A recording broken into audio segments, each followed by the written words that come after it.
ये लगभग रफ़ली मेरा एक आइडिया था, आप ज़रूरी नहीं कि आप इसी हिसाब से पढ़ें। बस मैं आपको ये बताना चाह रहा था क्योंकि बहुत लोग होते हैं कि वो जानना चाहते हैं कि कैसे पढ़ने से सिलेक्शन होता है। Hello everyone, welcome back to my channel. तो इस वीडियो में हम बात करने वाले हैं एक टाइम टेबल से रिलेटेड सारी बातें, जो एक आइडियल टाइम टेबल क्या होना चाहिए और वो टाइम टेबल जो लास्ट ईयर मैंने फॉलो किया था और उसके थ्रू नीट 2022 को क्लियर किया।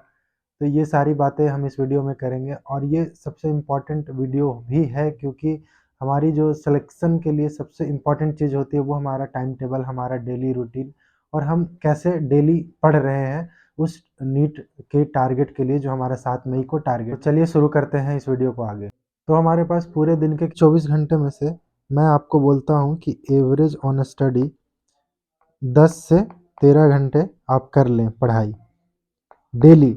अगर डेली आप इतना पढ़ते हैं तो मैं हमेशा बोलता हूँ सिलेक्शन के आप बहुत काफ़ी करीब हैं। एवरेज मान लें तो 12 आवर्स डेली का कह रहे हैं। अगर ऐसे परसेंटेज वाइज निकालें तो 50% भी नहीं होता है हमारा 12 घंटा। तो आप ये सोचो कि अगर हम नीट के लिए अपने पूरे दिन में से उसके 50% भी टाइम में पढ़ाई नहीं कर सकते हैं, तो फिर कैसे हम अपने लाइफ को आगे डॉक्टर वाली लाइफ में बदलने के लिए सोच सकते हैं। अगर हम सोने की बात करें तो ऑन एन एवरेज 6 से 8 घंटा, तो 16 घंटा में से तो हम तो 12 घंटा ही बोल रहे हैं आपको पढ़ने, तो फिर भी 4 घंटा आपके पास फालतू एक्टिविटीज़ के लिए बच रहे हैं। तो बहुत ईज़िली है कि आप 12 घंटा पढ़ सकते हैं। फिर भी आगे हम थोड़ा-सा तरीका बताएँगे कि जिससे आप बहुत ईज़िली 12 घंटा पढ़ सकते हैं। हमेशा से हम ये बात करते हैं कि एक अच्छी पढ़ाई, एफिशिएंट पढ़ाई होने के लिए आपके पास टारगेट होना बहुत ज़रूरी है। मैंने पहले भी इसके पिछले वीडियो में वीकली टारगेट के बारे में बात किया था। तो वीकली टारगेट में से ही आप डेली टारगेट निकाल लें। जैसे आपके पास 1 सप्ताह की वीकली टारगेट है, वो क्या है, कैसे करना था, वो पिछले वीडियो में हम ऑलरेडी बहुत अच्छे से बता चुके हैं। तो आप वहाँ से देख सकते हैं, उसका लिंक डिस्क्रिप्शन में दे देंगे हम। तो आप देखो डेली टारगेट इतना बहुत ज़्यादा इम्पोर्टेंट होता है। आपके पास कोई वीकली टारगेट होता है, उस वीकली टारगेट में से आप कोशिश करें कि उसको डिवाइड करें डेली टारगेट में। तो मैं क्या करता था कि एक डेली टारगेट डेली बनाता था, उस फिजिक्स केमिस्ट्री बायो तीनों को कितना टाइम के लिए पढ़ना है, कितना देर तीनों को देना है। तो बहुत लोग ये लिमिट लगाते हैं कि हाँ 3 घंटा बायो पढ़ना है, 3 घंटा फिजिक्स पढ़ना है। तो मेरे हिसाब से ऐसे नहीं, आप तीनों को अपने डेली टारगेट के हिसाब से पढ़ें। जिसका डेली टारगेट में आपको ज़्यादा टाइम की ज़रूरत है उसको ज़्यादा टाइम दें, जिसको कम टाइम की ज़रूरत है उसको कम टाइम दें। अब एक और बात आती है कि हाँ हमें रात में पढ़ना चाहिए या सुबह पढ़ना चाहिए। जब भी मैं पढ़ाई करता था तो मेरा पढ़ाई करने का वो था कि रात भर पढ़ाई करता था, 4 बजे, 3 बजे, 5 बजे ऐसे सुबह तक पढ़ाई करता था और सुबह सोता था। तो ऐसा नहीं है कि मतलब सुबह पढ़ने से ही सिलेक्शन होता है। आपके हिसाब से आपको जब कंफर्टेबल फ़ील करे, जब आपका दिमाग सही से चले, आप उस टाइम पे पढ़ाई करें। तो जब भी आप सोकर उठते हैं, उसके बाद आपको किस चीज़ से स्टार्ट करना चाहिए? आपको फिज़िक्स पढ़ना चाहिए या केमिस्ट्री या बायो? हो सकता है हमारा माइंड कभी-कभी डलनेस होता है या फिर वो थोड़ा फ़ील होता है कि उतना एक्टिव नहीं है। तो आप जब उस तरह से फ़ील हो तो आप फिज़िक्स से स्टार्ट करें।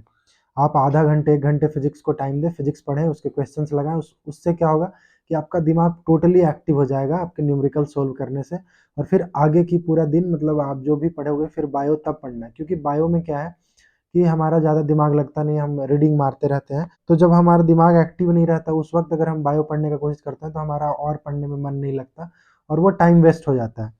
तो अगर आपका दिमाग बिल्कुल एक्टिव है तो आप बायो। मैं क्या करता था कि ऐसे मैं 4 बजे के आस-पास सोता था सुबह, तो 7-8 घंटे सो लेने के बाद करीब 12 बजे उठ के पढ़ने बैठता था। जो खाने का टाइम होता था हमारा डेढ़ 2 बजे के आस-पास, तो उसके उससे पहले मैं बायोस कोशिश करता था कि 1 चैप्टर बायो पढ़ लूँ।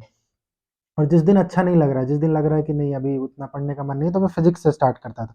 तो आप भी ऐसे करें, आप अपने हिसाब से सुबह उठें, अगर आपको बहुत अच्छा फ्रेश फ़ील हो रहा है तो बायो पढ़ें, नहीं तो थोड़ा बहुत अगर डिज़ीनेस लग रहा है तो आप फिज़िक्स से शुरू करें या केमिस्ट्री का न्यूमेरिकल सॉल्व करें। नहाना और खाने का टाइम एक बार में ही दोनों काम कर लें, तो उसके लिए 1 घंटे का गैप लेता था कि ठीक है, वो जनरली डेढ़ बजे से या 2 बजे से 1 घंटे का गैप होता था, जिसमें से मैं नहा-वहा के, खा के, फिर से वापस पढ़ने के लिए तैयार हो जाता था।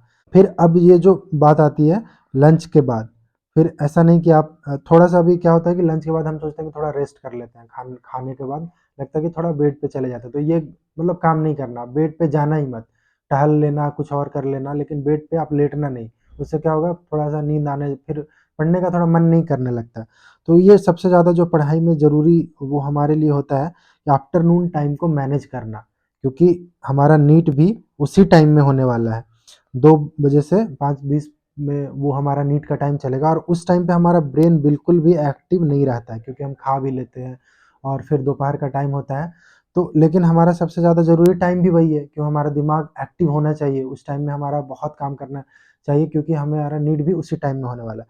तो इसके लिए आप ये कोशिश करना कि जब आप लंच ले रहे हो तो कम खाना खाएँ, बहुत कम खाना खाएँ, काम भर ही खाएँ। आफ्टरनून की जो पढ़ाई है ना, वहाँ पे तो बायो बिल्कुल लेके नहीं बैठना है आपको। बायो करना ही नहीं है आफ्टरनून वाले टाइम में। आप उस समय फिज़िक्स ही टाइम दो, आप फिज़िक्स करो या फिर टेस्ट पेपर लगाओ उस टाइम पे। जो ऐसा काम करो ना जिससे कि आपका दिमाग उस टाइम पीरियड में, जो हमारा नीट का टाइम पीरियड चलेगा 2 से 5, उसके लिए हमारा दिमाग एक्टिवेट रहे हमेशा से। ये नहीं कि हम उस टाइम पे सो रहे हैं, जहाँ हमारा दिमाग नहीं चल रहा है। हमें उस टाइम में अपने आप को ऐसे ट्रेन करना है कि हमारा दिमाग उस समय पूरा मैक्सिमम एफिशिएंसी के साथ काम करे। तो उसके लिए सबसे ज़्यादा ज़रूरी क्या है कि हम उस टाइम पे फिज़िक्स पढ़ें, ज़्यादा कोशिश करें कि फिज़िक्स पढ़ें। वो लोग होते हैं कि स्लॉट फिक्स कर लेते हैं कि इतने देर फिज़िक्स, इतने से इतने टाइम में फिज़िक्स, नहीं। आप अपने ब्रेन के डिमांड के हिसाब से, आपका ब्रेन कब एक्टिव रह रहा है, कब ज़्यादा आपको कंफर्टेबल फ़ील हो रहा है, तो अपने ब्रेन और मूड के हिसाब से आप अपना सब्जेक्ट चेंज करते रहें। किसी एक सब्जेक्ट को ज़बरदस्ती पढ़ने की कोशिश ना करें। आप जब तक आप इंटरेस्टेड हैं उस चीज़ को पढ़ने में, तभी पढ़ें। होता है कि हाँ, 5 या 6 बजे तक जब भी आप 2 बजे से बैठें तो कोशिश करें 3 घंटा, साढ़े 3 घंटा पढ़ लें लगातार, क्योंकि आपका टेस्ट नीट भी उसी टाइम में होने वाला है। फिर उसके बाद आप थोड़ा-सा ब्रेक ले लें। थोड़ा-सा मान लो 6 बजे दोबारा पढ़ने जाना है, 6 से 9 फिर एक स्लॉट करेंगे 3 घंटे का। लेकिन उससे पहले 5 बजे तक आपने पढ़ लिया, 5 साढ़े 5 तक पढ़ लिया।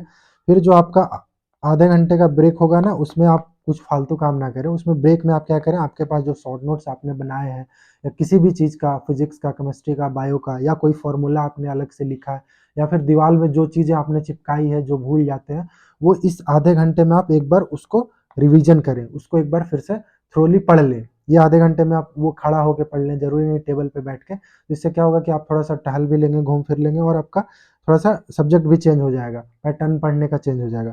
फिर से आप 6 बजे से 9 बजे पढ़ें। तो ये 3 घंटे का स्लॉट है ना, इसमें आपका पढ़ाई बहुत अच्छा होने वाला है, क्योंकि शाम का टाइम है, बहुत अच्छा। लोग होता है कि शाम के टाइम जनरली वेस्ट करते हैं इधर-उधर घूमने में या फालतू की चीज़ें करने में, नहीं, ये टाइम बहुत अच्छा पढ़ाई होता है। मैंने एक्सपीरियंस किया हुआ है। तो इस टाइम पे आप कोशिश करें केमिस्ट्री ही पढ़ें, क्योंकि फिज़िक्स तो आपने दिन में पढ़ ही लिया। तो केमिस्ट्री पढ़ें या फिर बायो पढ़ें। कोशिश करें इस टाइम में आप रिवीजन करें, तो 1-2 चैप्टर जो भी आपके हिसाब से, ऐसा ज़रूरी नहीं है, तो आप इस टाइम में 6 से 9 में रिवीजन कर लें। ये सारी बातें जो मैं करता था वो मैं आपको बता रहा हूँ। और एक बात, हाँ, टाइमर, ये आप पढ़ने टाइम ना टाइमर ज़रूर लगा के पढ़ें, आपके फ़ोन में टाइमर होगा। मैं क्या करता था कि टाइमर हमेशा लगा, जब भी टेबल पे पढ़ने बैठता था टाइमर को ऑन कर देता था, और जब पढ़ने उठता था वहाँ से तो टाइमर को ऑफ करता था।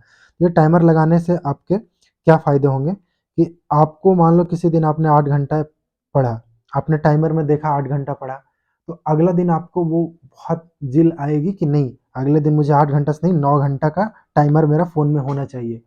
फिर उसी तरह से आपका डेली 8, 9, 10, 11 ऐसे आपका डेली बढ़ते जाएगा ग्रोथ, इस टाइमर की वजह से। टाइमर ही 12-13 घंटा करवाएगा।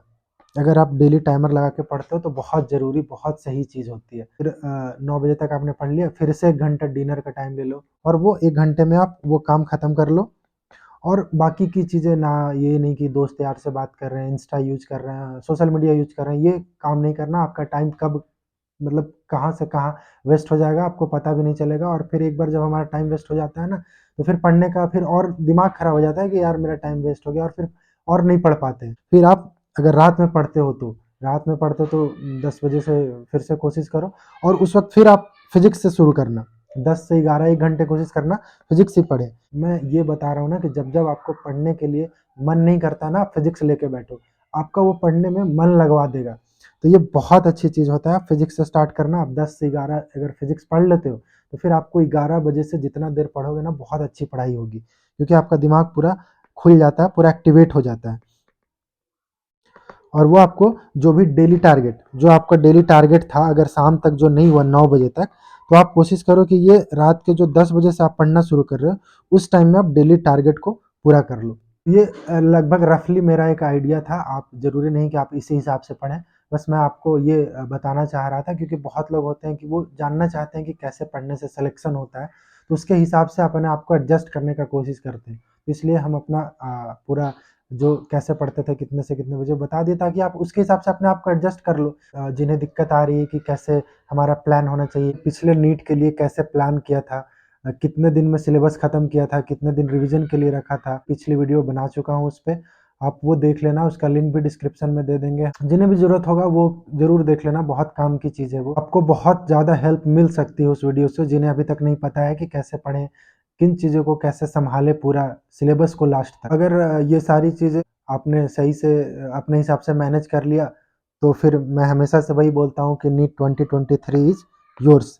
फिर आपका उस दिन जो 7 मई आने वाला है, वो आपका बिल्कुल ड्रीम डे होने वाला है। मेरे तरफ से बेस्ट विशेस हमेशा आपके लिए और आपके साथ रहेगा। मेरी तरफ से आज के लिए इतना ही। बाकी और भी अच्छे और सिंपल स्ट्रेटजी और टिप्स के लिए आप मेरे साथ बने रहें, चैनल को सब्सक्राइब कर लें। Thank you everyone.